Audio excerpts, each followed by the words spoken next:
This is a story from All Things Interesting, everything you ever wanted to know about. What happens when you die? I call BS. Well, hold on. Let's read it. Hold your judgment. How do they know? Well, maybe. See, you're jumping the gun. Okay. I am. Can't judge a book by its cover. I am jumping And the gun. first sentence, no living human knows what happens when we die. Boom, see? But here's what we've Alright. gleaned from history and some near-death survivors who said they glimpsed the other side. First of all, they assume there is another side. That they think that they viewed something. All right. I'll hold your So judgment. let's just No way, I'm letting my read it. judgment flow. Okay. All That's Interesting says, what happens when you die is perhaps one of the greatest mysteries on Earth, simply because none of us know the answer, and yet all of us will experience death eventually. Wait, really?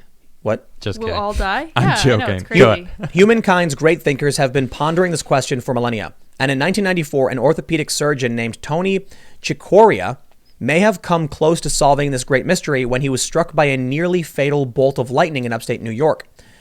Cicoria felt himself fly backwards, and the next thing he remembered was turning around to see his body lying on the ground behind him. Whoa. For a moment, Cicoria reported, he stood there and watched a woman perform CPR on his body before he floated up a flight of stairs to watch his children play in their rooms. Then I was surrounded by a bluish-white light, an enormous feeling of well-being and peace. The highest and lowest points of my life raced by me. I had the perception of accelerating, being drawn up. Then, as I was saying to myself, this is the most glorious feeling I've ever had, slam, I was back. According to Dr. Pam Parnia, who has studied near-death experiences for years, Cicoria's encounter was not an uncommon one. Death is a process. It is not a black and white moment. In recent years, doctors like Parnia and close call survivors like Cicoria have helped deepen humanity's understanding of what happens when we die. So let's pause for a second, and let me ask, do you think that what these people are experiencing is just some kind of reaction in their minds, like DMT or something? Absolutely. That's exactly what you think. That's what I've been thinking. No possibility though he was actually a spirit, an energy, because when you die, you lose a bit of weight, right? Is that true? Yeah, I think we talked about this. I'm not and sure. It's actually not true. It's not true. Yeah, I'm It was not a myth. I was lied to. Someone said it, I know. and we kind of looked it up, and I don't think it's true. Yeah, it was a moment's research, and I'm But not convinced. every single animal, plant, living thing has DMT in it. And when we die, when any animal dies, the DMT gets released. So this person almost died. The brain released the DMT. So he started tripping. Yeah, he had a DMT trip.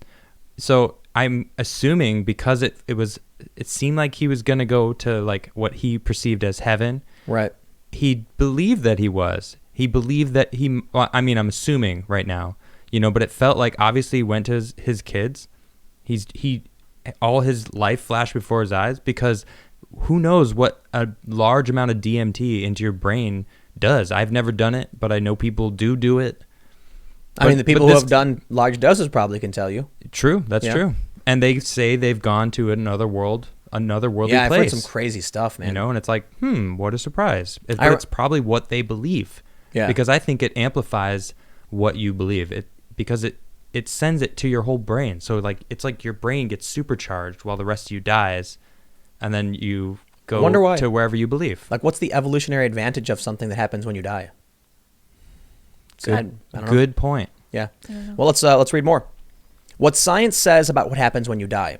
While we may not fully understand the feeling of dying until we experience it for ourselves, we do know what happens to our bodies right before and after death.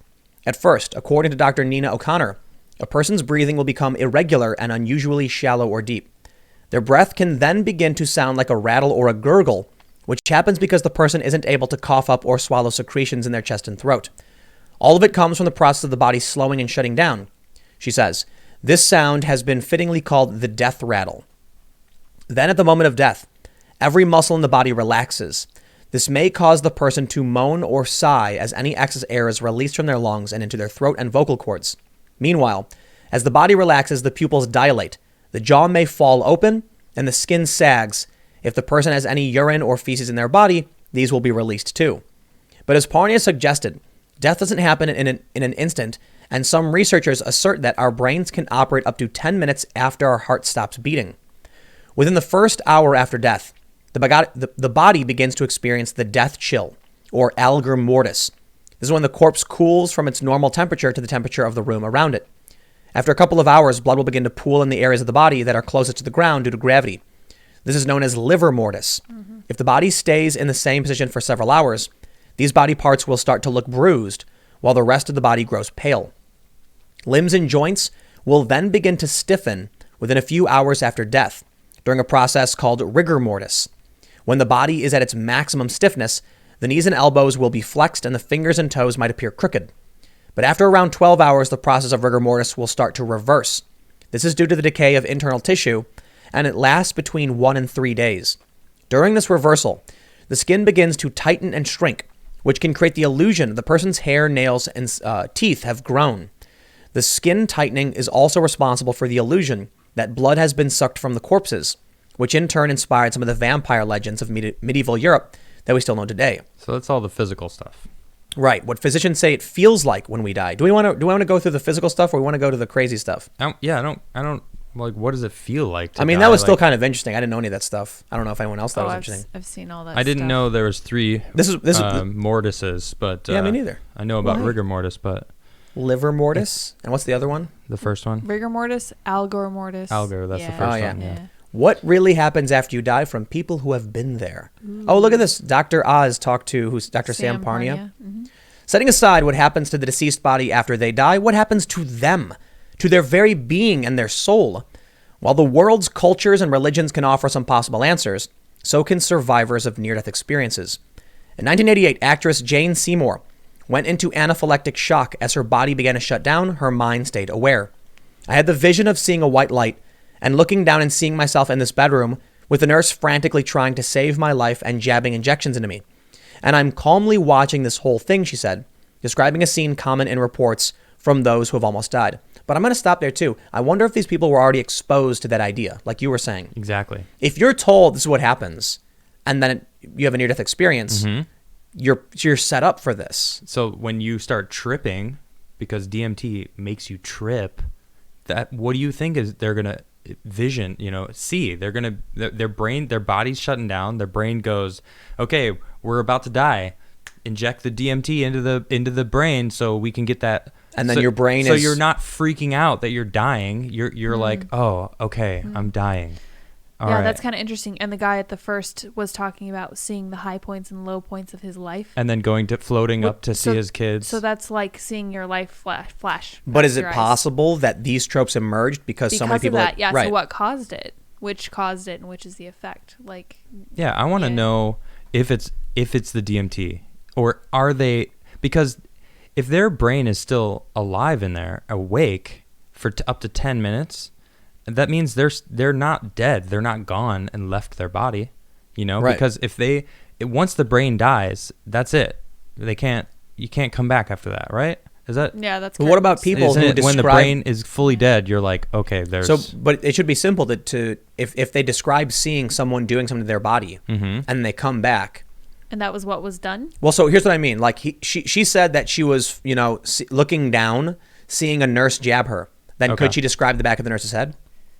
Did she? I'd be curious. Was Yeah. it discussed? It should be. Should have been. Or yeah. or was she awake and she saw the nurse before? She knew what the nurse looked like, and her brain can add the pieces. That's why I'm saying. and imagine the rest of it Right. because she's tripping on We DMT. need to do tests where we have like a number on someone's back when they're working at a hospital. No, for real. Yeah. They should do this as part of a research. Like Well, the Army was doing that. They, or actually no, it was the Air Force, because the G machine that Right. registers how much G's you can do. Well, people were passing out, and then they were claiming exactly the same thing. They were having near-death experiences, and it's because what was happening, the blood was leaving their brain. The brain was like, "Oh, we don't have any blood. We're dying."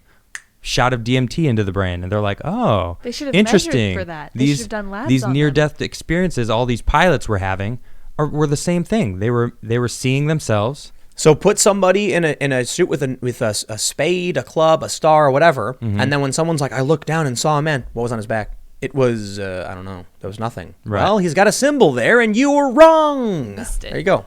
Well, So I'm sure. let's Be a little more specific, but Yeah, let's read a little bit something more of like this. that. yeah.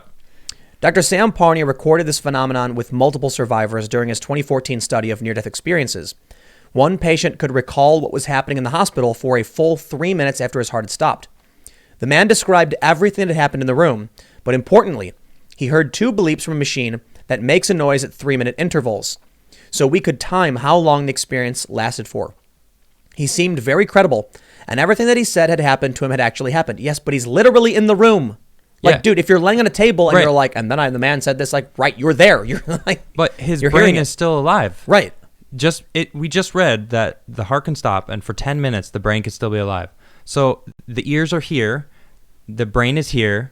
Who's to say? And actually, ears don't need to hear the sound. They can feel the vibration of sound, and that's why there's some headphones that just do vibrations straight into your brain. They're Bone crazy. conduction. Yeah. Yeah. Like, who's I've to had say 'em. that that's There's no what he was speakers. hearing?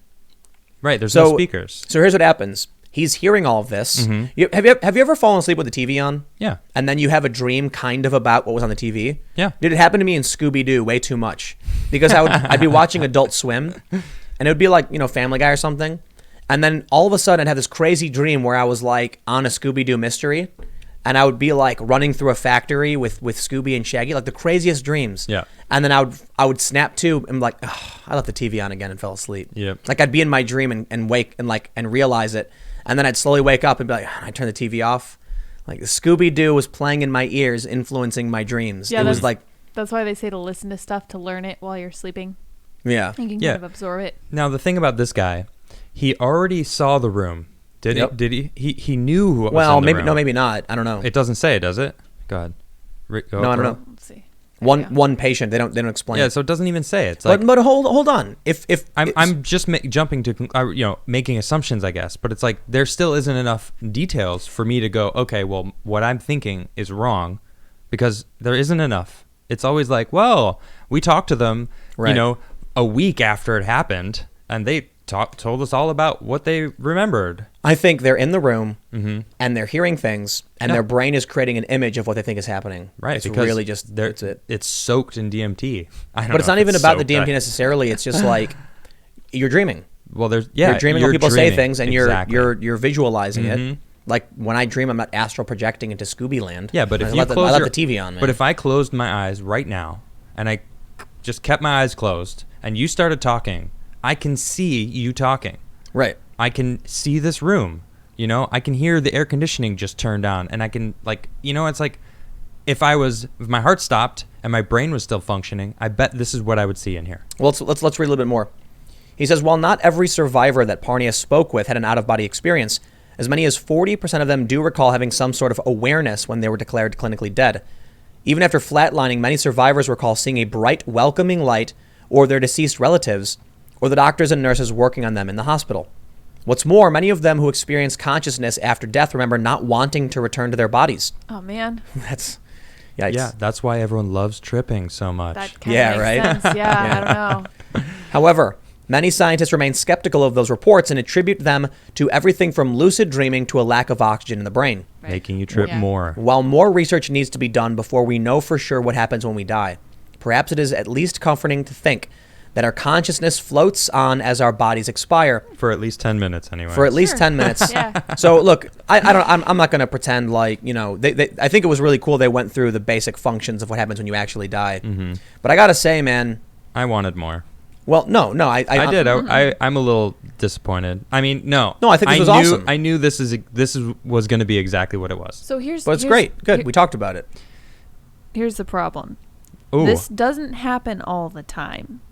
And Mhm. it's very, very hard to pin down exactly what the heck is going on. Because, like you're talking about, it might be DMT, might be lack of oxygen, like Tim Yeah. is talking about. Well, it it might could be be a form that of also. lucid dreaming. It could be that also. Yeah, it could be so all of these. You hallucinate when you get low on oxygen. Or what if Ooh. everybody has a different body and I might have like a massive pack Right. of DMT in my brain Right. Yeah, and so you've got a little bit. how So are when you you die, supposed to- almost die, you get a little tiny bit of DMT. Right. How are you supposed to do a scientific study of this when it Mhm. doesn't even happen all the time? Yeah, it's and really like, hard. And It's who's to hard. say is like diet, Put symbols on health, people's back. general health Okay. No, but for real. Tim's got might the make a solution. difference. Listen, in all of this. Yeah. You know, we don't know. Universities can go, the researchers can go to various hospitals and say, here are some scrubs with some symbols on it. Mm-hmm. Doesn't Right. matter what you wear when you wear it. Right. Yeah. Just wear them. Yeah. And that way, if anyone at any point says, I had an experience, what was on Dr. Kensington's back? What was on anyone's back in that room? And Right. did they see it before they had the experience, like when they were conscious? Because I think that makes a If difference. somebody Yeah. is rushed into an emergency room Oh, okay. unconscious and Okay. bleeding out, Right, and they right, get right. saved, and then they say, I died, but I experienced everything. It's like, okay, there was a woman. Do you know her name? Someone said it was Dr. Linda. That's right, that was her name. People were yelling, Dr. Linda, please do this. Yeah. Now, what color was her clothes?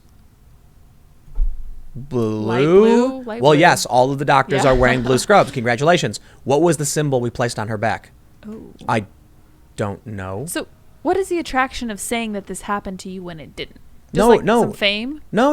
I think people No, experienced it. Yeah, I think they really I don't do. think it's a cry for attention. I think they're having a trip. We I just think wanna know, they're going yeah. on a mental trip. Oh, sounds like fun. And I think it is a Kinda sad, combination of all of the things: lucid dreaming, lack of oxygen, the DMT thing. Yeah. It's like all of these things play a part, Yeah. as well as their health and their weight. If you're overweight, it probably won't affect you as much. Yeah. Yeah. I mean, I'm speculating, Well, but it's like if it takes more to get high when you weigh more, then Yeah, it makes sense exactly. that DMT would affect you Yeah, differently. And it precisely. probably affects men and women differently. Right. Why do you think it's sad, Tim? that there's nothing. If there is nothing? if the reality is These just people saw their dead relatives. no. What I'm they saying wanted is to. Right. They probably already Yeah, thought in maybe. life that when I die, I'm going to see my relatives again. relatives, yeah. The ones they wanted to see. But That's did they know serious they were hope. dying? Did they know? Their brains did? That's what Yeah. the brain Well, does here- when it's dying. Here's what I'm saying about why it's sad. Wouldn't it be more exciting if there was more to reality and more to existence Yeah, than just like we're a meat higher bag and dimension. then we're gone? Higher Yeah. dimension. That would be cool. And That's maybe what I'm that's what they're talking doing. about. Maybe they're passing off into a different dimension. Thanks for checking out this segment from the Timcast IRL podcast. We do the show every Monday through Friday at 8 p.m., sometimes an hour or two. And we do have a full live recorded version of the show that includes a lot of comments and smaller segments you probably don't see. If you want to check that out, you can watch live at 8 p.m. Monday through Friday, or become a member of this channel. And for $5 a month, you get full access to all of the recorded podcasts. Every day after the show, we make them available in the community section of this YouTube channel. So don't forget to subscribe and stick around for more segments and more shows Monday through Friday at 8 p.m. Thanks for hanging out, and we will see you all in the next show.